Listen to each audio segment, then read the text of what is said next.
October 6, 1973. Soviet Far North, near the Arctic Circle. 04:17 hours. The radar room at Olenogorsk Air Defense Station was built for pressure. Concrete walls 2 meters thick, filtered air. Rows of glowing green scopes monitored the edge of Soviet airspace, scanning for intrusions that never came. Until now.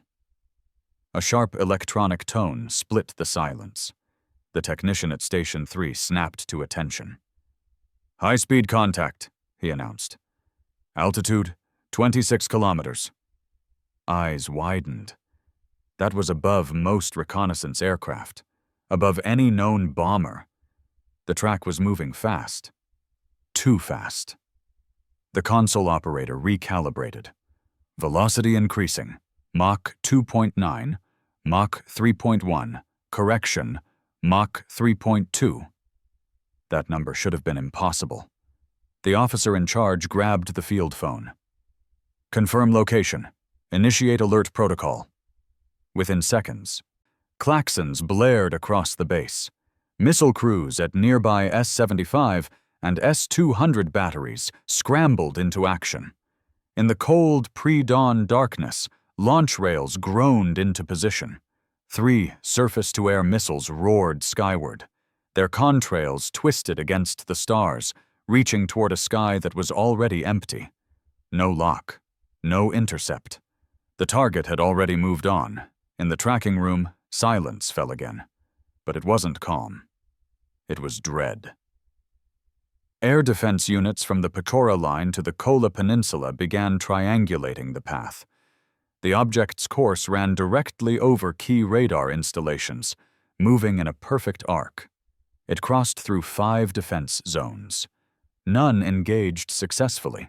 None even tracked it long enough to mount a second attempt. Intercept aircraft were scrambled. MiG-25P Foxbats, the fastest interceptors ever built in the USSR. Their pilots received vectors, climbed hard, and tried to close the distance. They failed.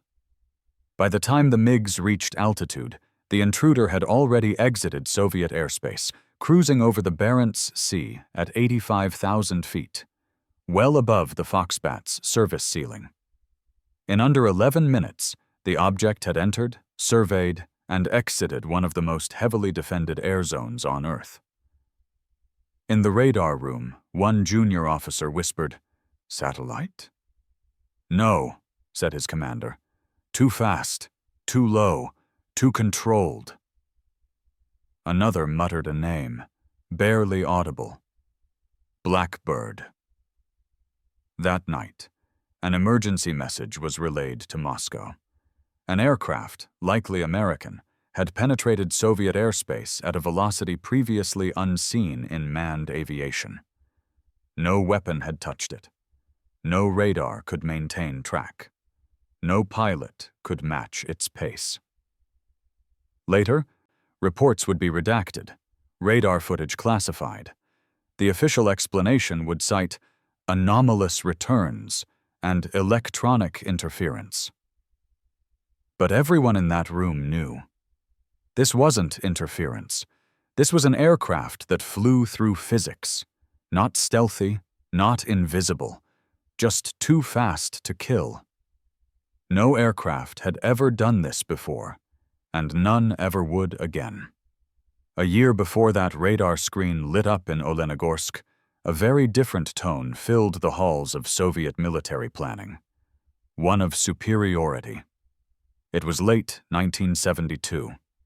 Inside a heavily guarded conference room at the Ministry of Defense in Moscow, a dozen high-ranking officers, engineers, and intelligence analysts gathered to discuss the rumored operational status of a new American reconnaissance aircraft, the SR-71 Blackbird. The tone was dismissive.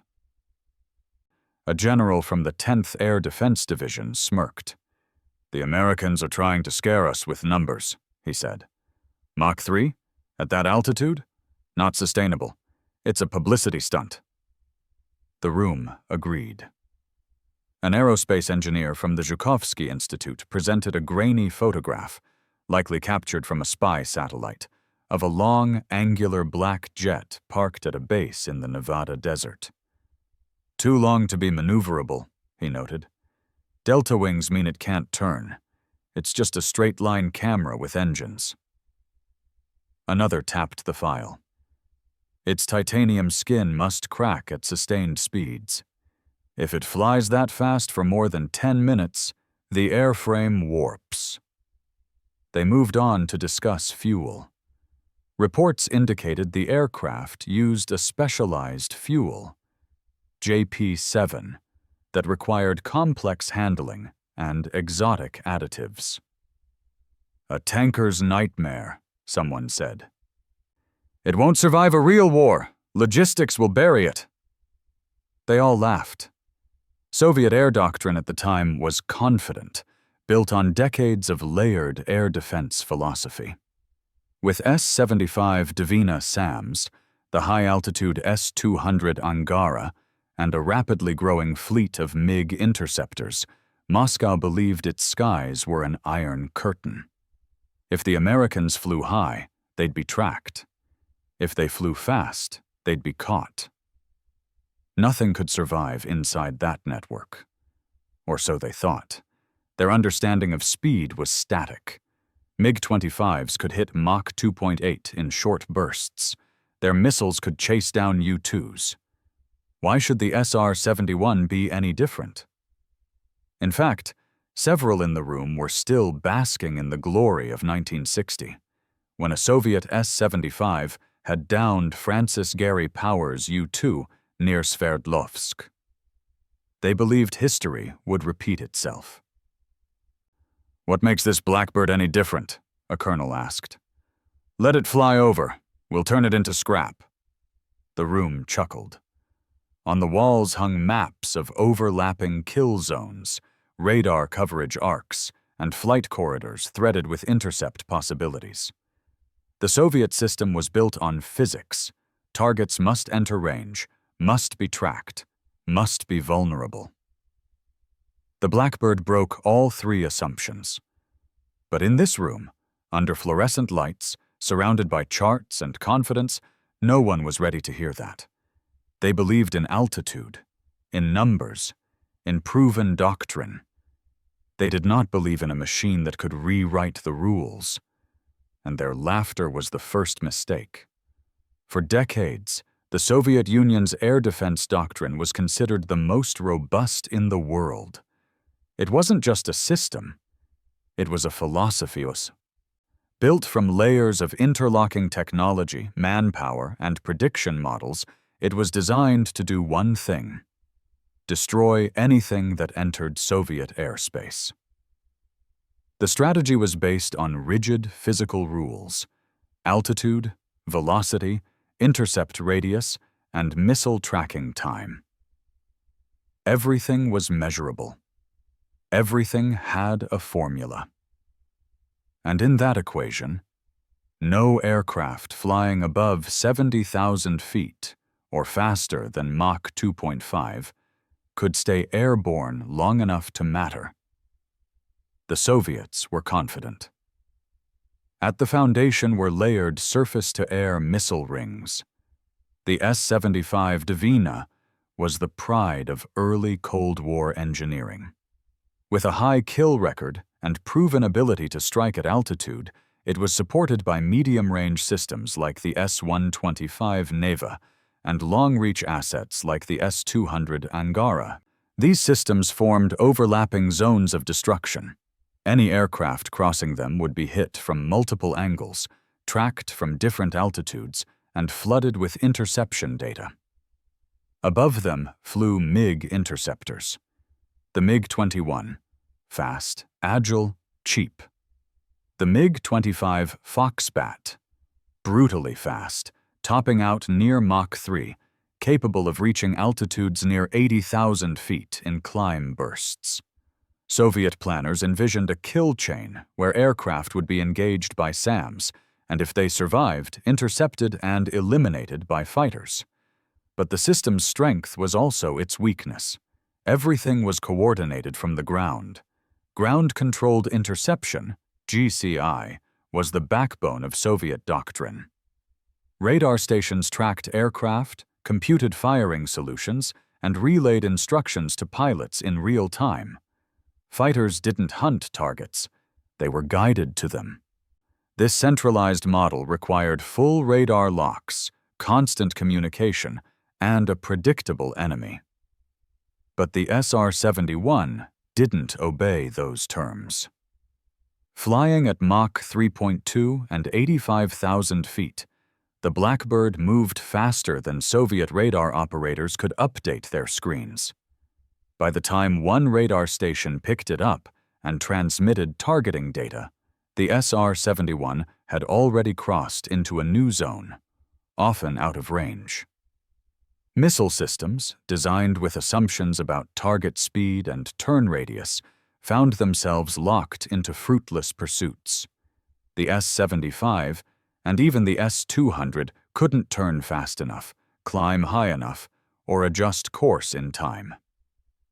Interceptors couldn't catch it. MiG-25s could climb to the right altitude, but they could only reach those heights in zoom climbs and only with fuel-draining afterburners. They had one shot, and they rarely got close. The doctrine, so elegant on paper, began to show cracks. Not because it was poorly built, but because it was never designed for something like the Blackbird. The SR-71 didn't fight Soviet air defenses. It rendered them irrelevant. Radar needed time. Missiles needed range. Interceptors needed vectors. The SR-71 denied them all. And the doctrine that once made the skies of the USSR the deadliest on Earth was now 5 minutes too slow. The first full reconnaissance run of the SR-71 over Soviet border territory wasn't public. It wasn't dramatic. It wasn't even officially acknowledged. But it rewrote the rules of the Cold War in a single pass. May 1966. An SR-71, flying from Kadena Air Base in Okinawa, climbed to 85,000 feet and turned west, arcing along the eastern edge of the Soviet Union. Its flight plan was surgical: never enter territorial airspace, but fly close enough to collect radar data, infrared imagery, and high-resolution photographs of military installations buried deep in the Far East. The Soviets detected it. Barely. At a radar station near Vladivostok, technicians noticed a return they couldn't match to any known aircraft signature.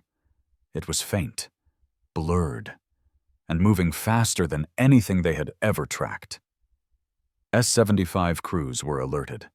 Within minutes, 3 missiles launched, each with proximity fuses armed, each racing toward where the object had been, not where it was. All 3 detonated at high altitude. All 3 missed. By the time the smoke cleared, the SR-71 was over the Sea of Okhotsk, cruising back toward international waters at Mach 3.2, unscathed. In a command post outside Khabarovsk, a senior colonel reviewed the engagement data. The target's entry time, track velocity, and exit point didn't match any existing aircraft model. "It bent the sky," one radar operator muttered. In later analysis, they confirmed that the Blackbird had traversed the full detection zone in under 8 minutes. No SAM site had more than a 90-second window to react. And that wasn't enough time to lock, fire, and correct. Interceptors were scrambled.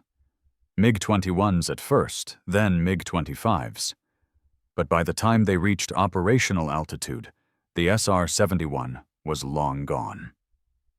Foxbats reached Mach 2.8 at best, but only for moments. The Blackbird cruised comfortably above Mach 3. It didn't just escape interception, it never acknowledged it. And the photographs it brought back? They were devastatingly clear.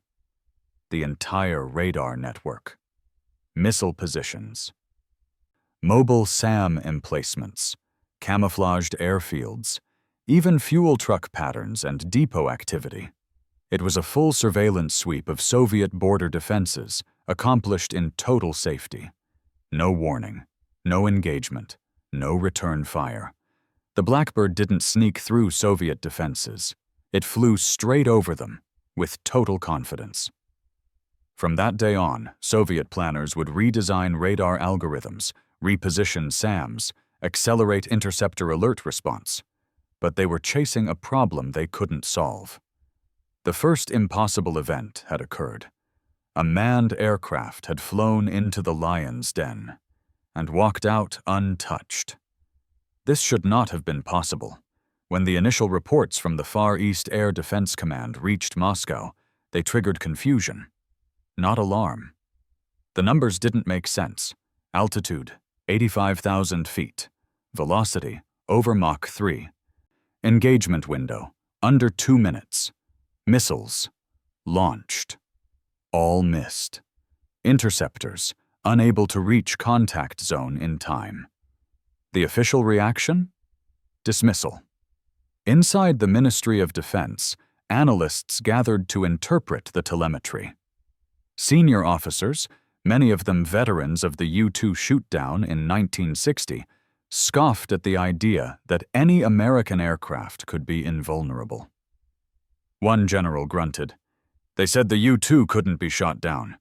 We brought it down. Same will happen here." A colonel countered, "This is different. It never entered engagement range. Our missiles didn't miss. It outran them." The general waved him off. "Radar echo distortion. Faulty timing data. The return signature may have been decoyed. Probably an ECM test flight." The idea that speed and altitude alone could nullify the entire Soviet air defense grid was too threatening to entertain. It challenged not just a system, but an ideology. That Soviet design, mass production, and layered defenses could counter any Western threat. So the theory shifted. Moscow decided to treat the incident as an anomaly. A radar error. A misread. Back at Khabarovsk, radar logs were re-examined. The trajectory was too straight, too precise. Some suggested it wasn't even an aircraft, but a new form of atmospheric probe. Others speculated it was a decoy drone, a high-altitude test to confuse defenses and provoke missile launches for intel gathering.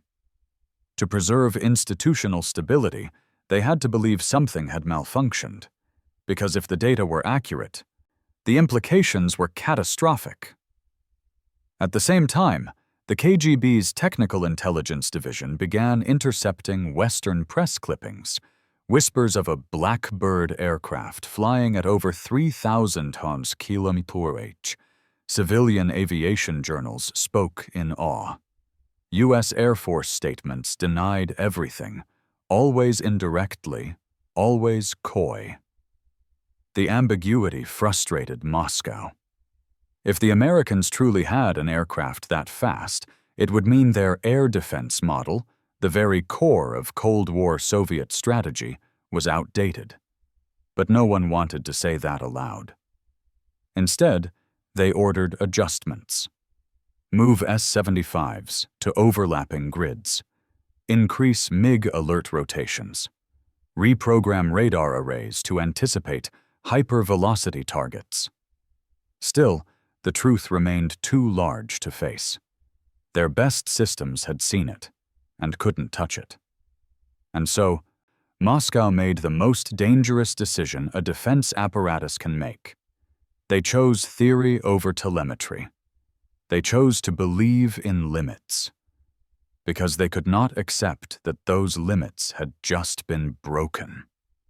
With each new overflight, it became harder to deny the Blackbird's reality. Radar logs piled up. Missile launches failed again and again. MiG interceptors returned without even a visual contact. Still, Moscow refused to accept the most straightforward explanation, that the SR-71 was simply untouchable. Instead, a new theory emerged, one that preserved pride, shifted blame, and painted the Blackbird not as a technological marvel, but as a trick. The electronic warfare hypothesis. The idea was simple. Too simple.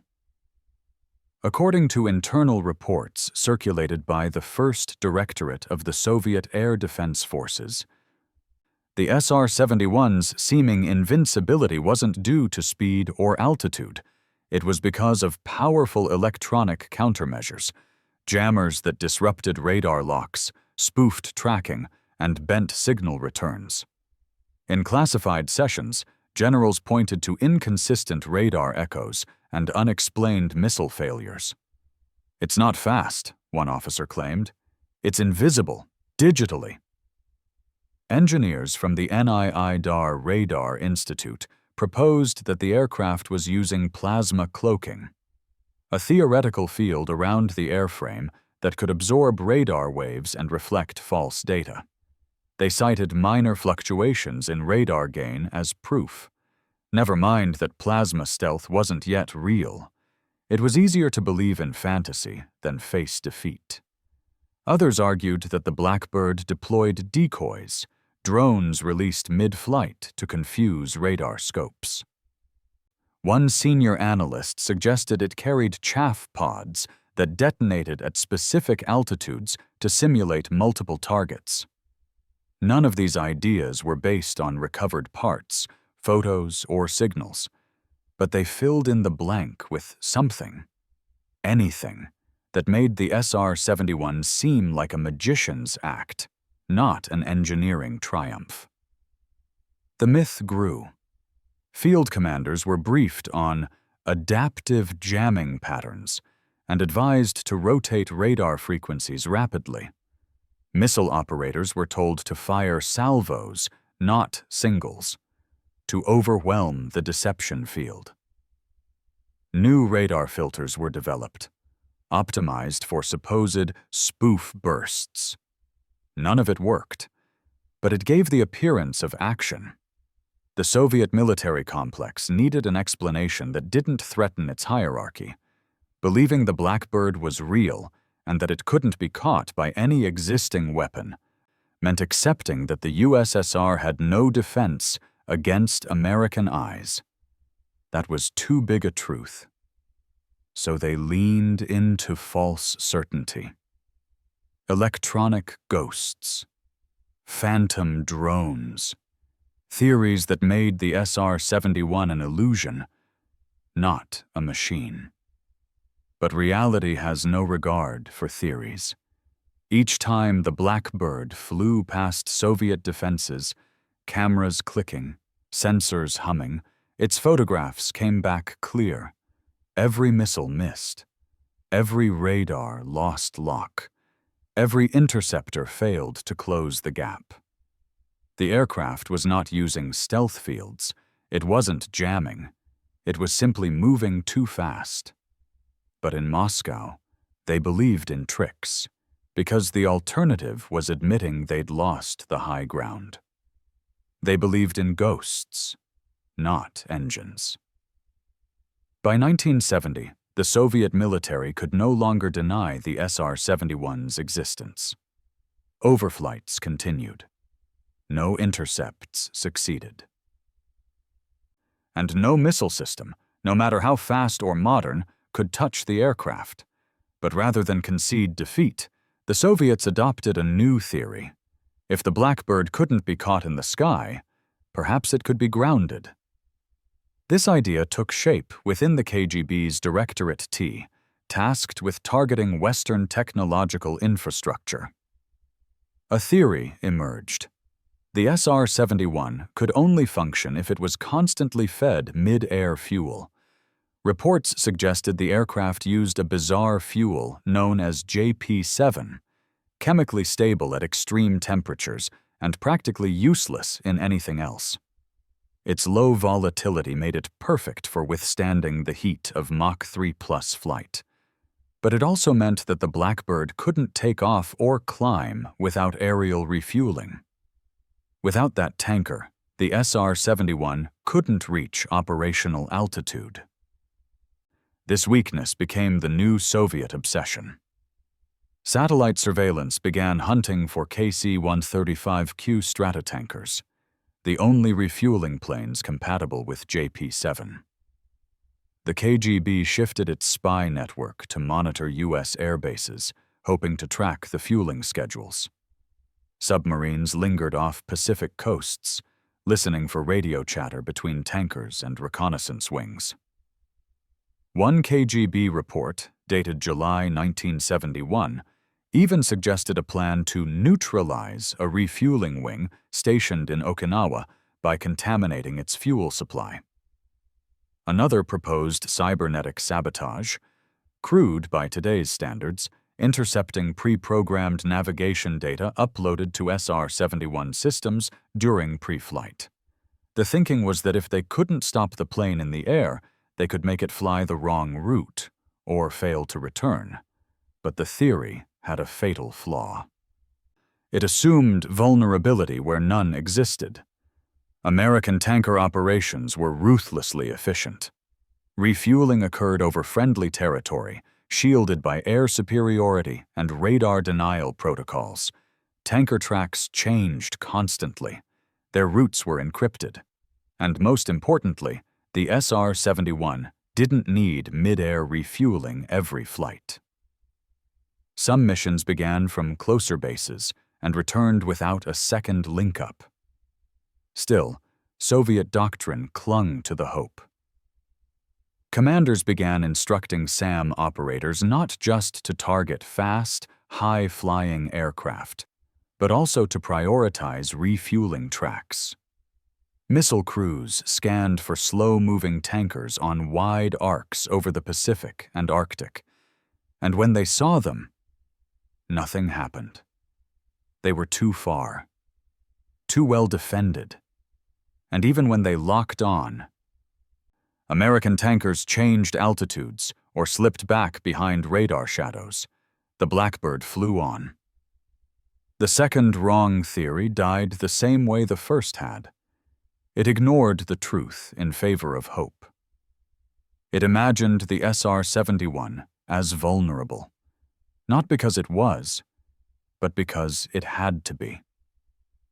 Because if there were no weak point, if the Blackbird could launch, refuel, accelerate, and complete its mission all before Soviet radar could find it, then they had no answer.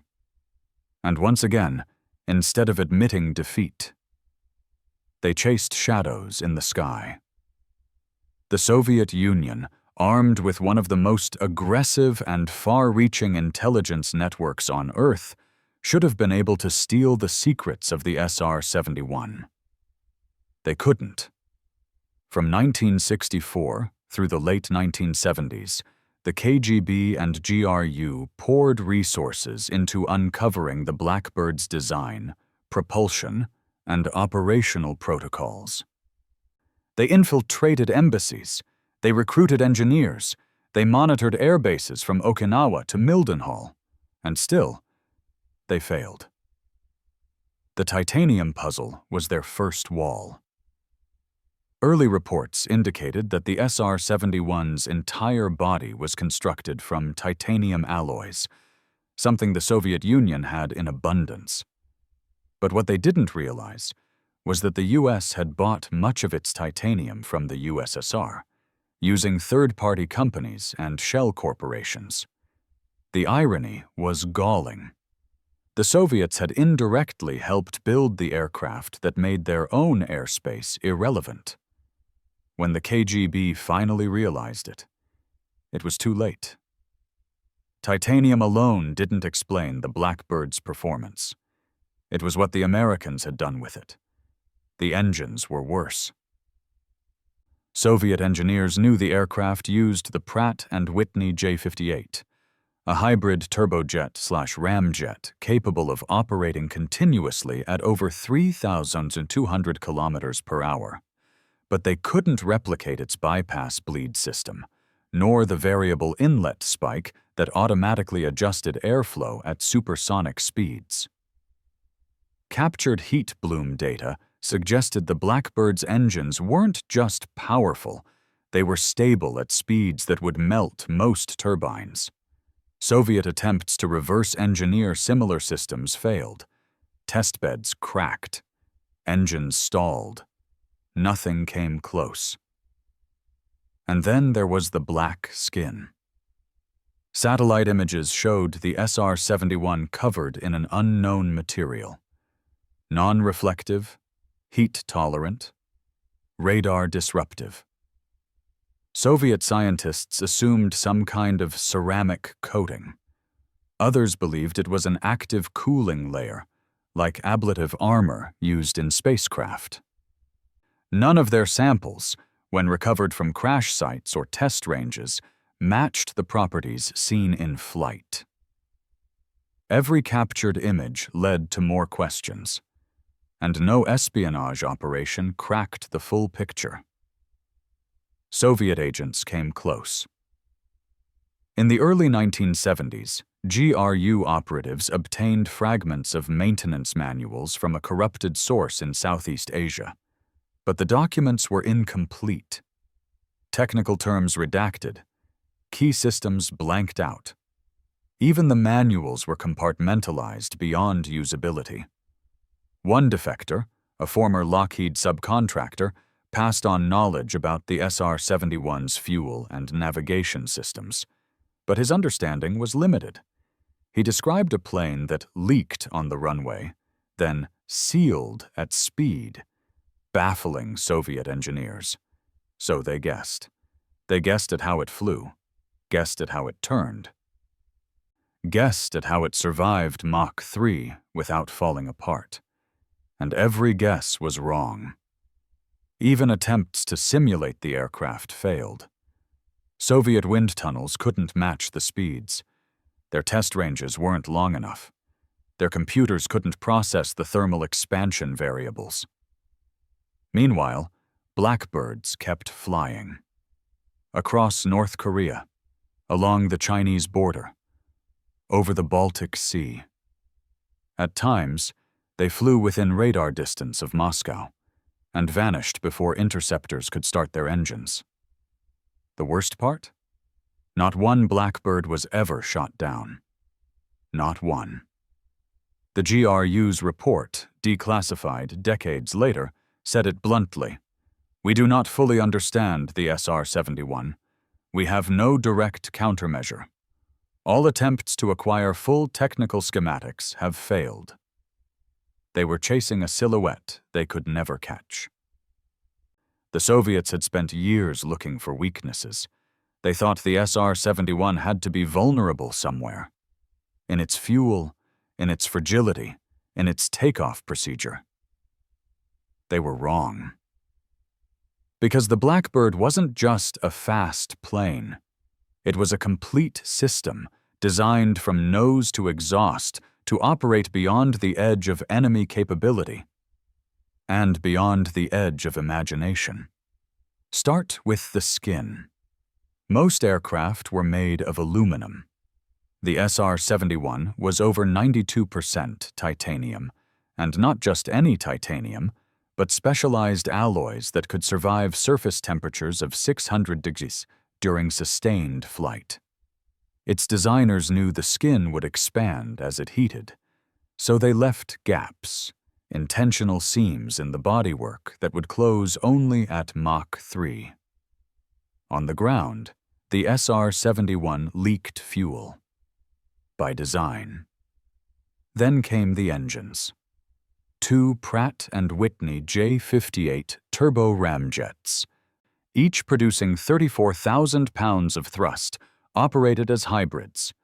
At takeoff, they behaved like turbojets, but at speed, they morphed into ramjets, redirecting airflow through bypass ducts around the compressor core. This allowed the SR-71 to cruise at Mach 3.2 for hours without ripping itself apart. Most aircraft burn out above Mach 2.5.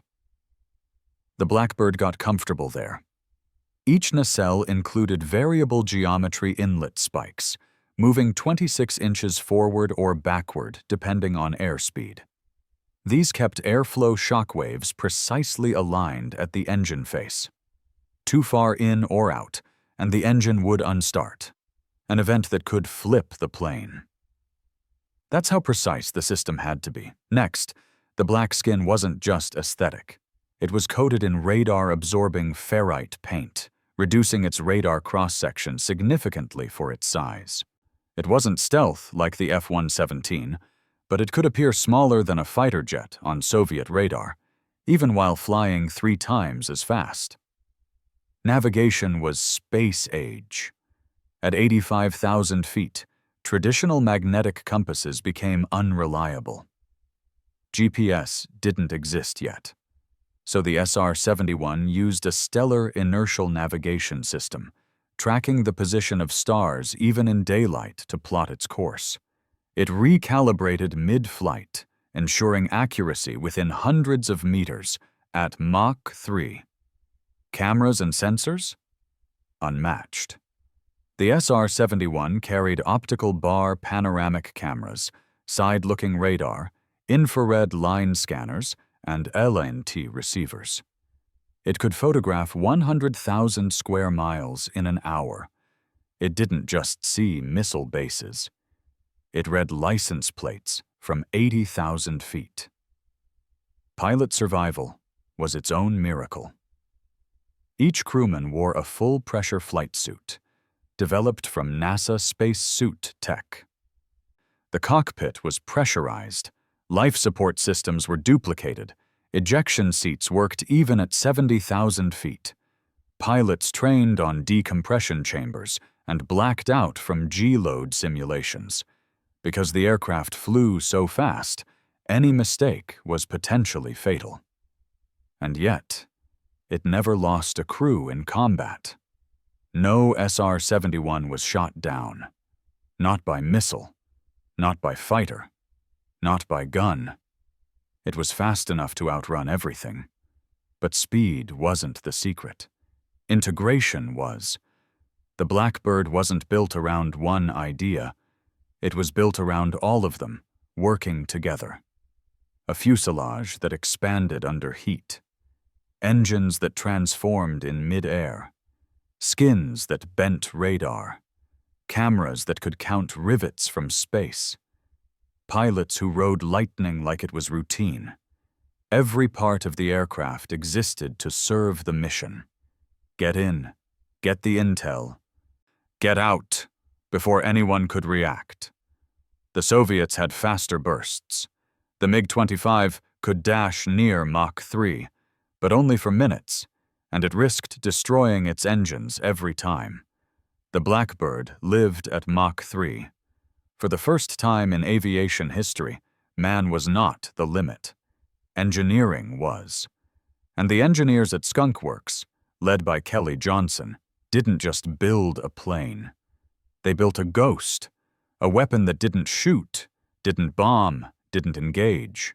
It saw, it knew, it exposed, and it escaped. Every time. The SR-71 wasn't a Cold War aircraft. It was a Cold War verdict. July 3, 1974. It was supposed to be routine, a surveillance run along the edges of the Soviet Union's western frontier. The route was tight, a curved corridor skirting over the Barents Sea, hugging the edge of Murmansk, dipping south along the Baltic. It would pass within kilometers of Soviet airspace, then veer out toward the Norwegian Sea. The SR-71 designated for the mission had no name, just a tail number. Its flight crew had done this dozens of times. Same takeoff from Mildenhall, same fueling point, same climb to 85,000 feet. But this time, something was different. Soviet radar crews were waiting. They had planned for weeks, overlapping radar bands, recalibrated SAM batteries, MiG-25s on hot alert at Gromovo and Kilpayover. The Blackbird had eluded them for years. This time, they wanted blood. At 0441 hours, the SR-71 appeared on long-range radar streaking over the Norwegian coast at Mach 3.0. It climbed to altitude, then curved eastward. The intercept timeline began. At 0446, the first MiG-25 was launched from Gromovo. Its afterburners lit the horizon as it raced upward. The pilot was given strict orders: get close, get lock, don't engage unless commanded. Meanwhile, S-200 Angara SAM systems further inland began calculating a firing solution. Their range was vast, up to 300 kilometers, but only if the target maintained predictable velocity. The SR-71 didn't. By the time radar plotted its location, it was already past the predicted engagement window. The Angara fired. 3 missiles climbed, arced, and detonated in empty sky. At 0452, the MiG-25 reached 70,000 feet. The pilot barely caught a glimpse, a faint silhouette shimmering above contrails. The Blackbird was already receding, still climbing, still accelerating. He tried to follow. He failed. By 0504, the SR-71 had completed its full surveillance sweep, photographing naval yards, radar stations, and airfields in Murmansk Oblast. One high-resolution frame captured the entire missile launch signature from the Angara site, frozen mid-burn.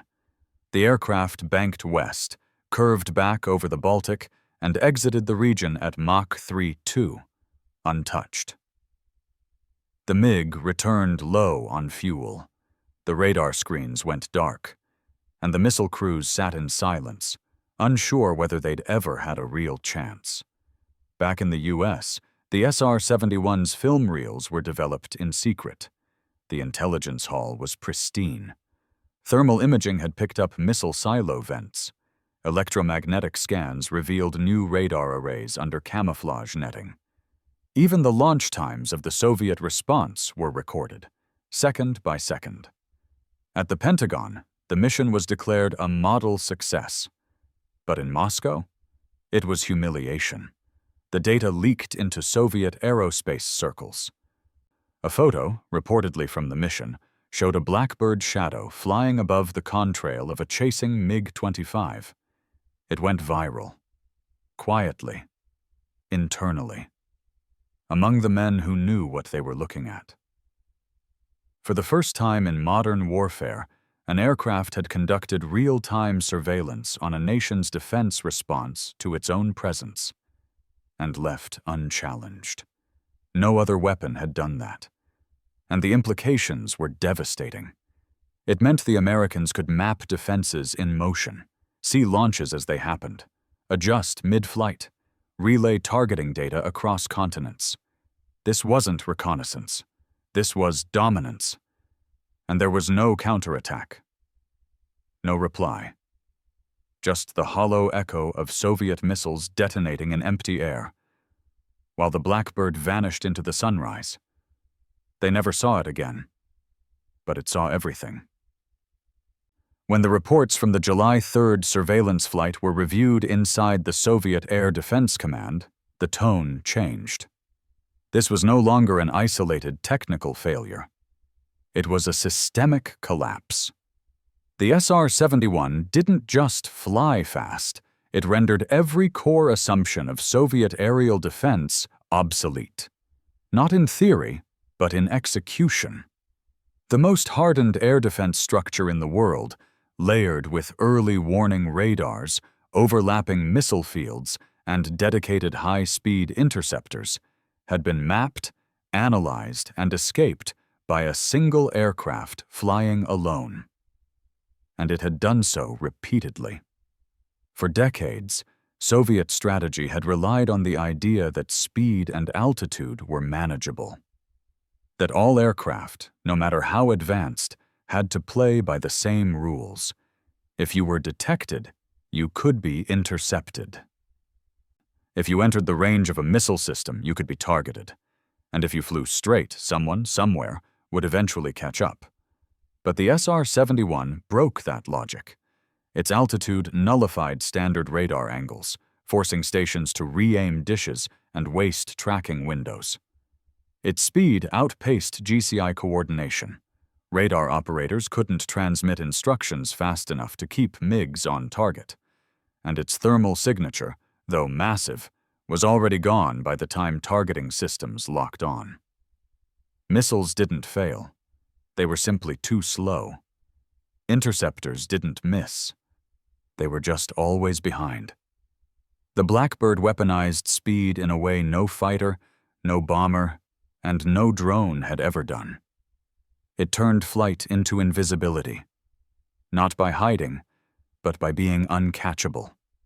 And that was worse, because it meant the USSR could no longer defend its own borders, not against warplanes, but against cameras, against information. Every time an SR-71 appeared near Soviet airspace, it brought back photographic, infrared, and signals intelligence. It captured missile inventories, unit rotations, construction patterns. It watched radar dishes track it and recorded their timing. It turned Soviet secrets into American briefings. And there was no way to stop it. Worse still, every ruble spent upgrading defenses, new radars, faster interceptors, longer-range missiles, chased a phantom. The SR-71's systems had no static ceiling. It flew faster when pressured. It climbed when tracked. It adapted on the fly. For Soviet military theorists, it was the nightmare scenario, a system that didn't just defeat defenses, but rendered them irrelevant. The Blackbird didn't bomb cities, it didn't shoot down planes, it didn't carry nuclear payloads, but it shattered the strategic myth that the Soviet homeland was impenetrable. And in a war defined by perception, ideology, and information, that myth was everything. The SR-71 proved, with every flight, that the USSR could be seen at will, that there were no secrets, that their greatest technological barrier could be crossed, not with force, but with knowledge. No explosion, no crater, no battle.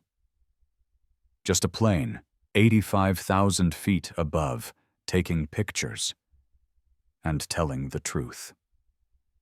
Today, one of the last SR-71 Blackbirds rests under museum lighting at the Smithsonian's Udvar Hazy Center. Children walk beneath its massive titanium fuselage, marveling at the shape, razor-thin, alien, black as night. They pose for photos. They read the placard. Most never realize what they're standing under. They don't hear the howl of the J-58 engines as they scream past Mach 3. They don't feel the heat of a fuselage stretching mid-flight. They don't see the radar screens going blank in Olenogorsk, the missile trails reaching into empty sky. But the men who saw it, they never forgot. For every Soviet air defense officer in the 1970s, the Blackbird wasn't a curiosity. It was a specter. It came without warning, left without consequence. And it reminded them, each time, of something far more dangerous than a bomber or a fighter. It proved they were not safe. The Cold War was not just a contest of nukes and ideology. It was a war of knowledge. And the SR-71 turned knowledge into a weapon. A silent, stainless threat at 85,000 feet. No other aircraft was like it. None ever will be. Its missions remain classified, its full speed still debated, its secrets mostly buried. And yet, it never fired a shot in anger, never dropped a bomb, never started a war. But in its silence, it ended myths. The myth that the USSR was sealed behind a wall of steel. The myth that American tech was exaggerated. the myth that borders in the sky could not be crossed. Today, long after the Cold War ended, the SR-71 remains undefeated, not by design, but by reality. No enemy ever laid a hand on it. No system ever brought it down. In a war of titans, the fastest thing wasn't a missile. It was a camera in the sky. The Blackbird didn't win the Cold War, but it proved, beyond doubt, that one side could always see the other. And sometimes that was enough. The Cold War didn't end with treaties or tanks. It ended when Soviet generals looked at the sky and realized they couldn't catch what was already gone.